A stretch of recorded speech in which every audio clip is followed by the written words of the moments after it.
قال لا تخافا إنني معكما أسمع وأرى. عاملين ايه يا ابطال الثانويه العامه؟ بعد ساعات من دلوقتي لما تسمع الفيديو ده هتبقى داخل لجنتك. تمام. قبل ما نبدا الفيديو ما تنساش تصلي على النبي، وانا هحاول ما اطولش عليك. اول حاجه، حاجات محدش هيقولها لك. وانت رايح اللجنه ما تاخدش اي حاجه غير مقلمتك فيها الاقلام ورقم الجلوس والبطاقه، ومعاك ازازه ميه، ولو مثلا ملبس او اي حاجه مسكره. بس اي شنطه، اي موبايل، اي تاب، اي حاجه معاك هتترمي على باب المدرسه.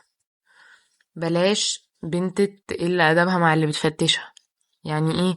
يعني مثلا الميس مثلا هتفتشها، تروح البنت قايلة لها لا انا ما تفتشش، والكلام ده عشان انا شفت الكلام ده السنه اللي فاتت. تمام.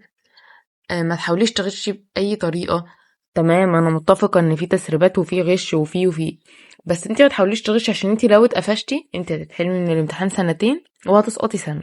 يعني هتقعدي 3 4 سنين في الثانويه العامه. كنت عايزه اقول حاجه بسيطه بمناسبة ان بكرة اول امتحان ليكو.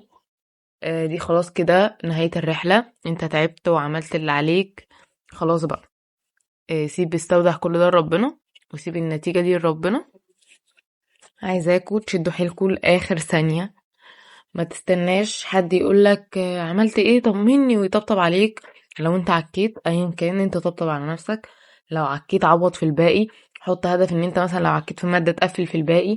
مفيش حاجة اسمها مستحيلة، وحرفيا انت قد اي حاجة. وربنا يوفقكم. انا مش عارفه الفيديو ده بصراحه يعني تحت مسمى فيديو تحفيزي ولا فيديو ايه بالظبط. بس كل اللي انا عايزه اقوله لك، اعمل اللي عليك وذاكر والنتيجه بتاع ربنا. ماشي. وبس كده، لو محتاجين اي حاجه بعتولي انستا او تليجرام. انا خلاص خدت الاجازه وفاضيالكم. وبس كده. سلام.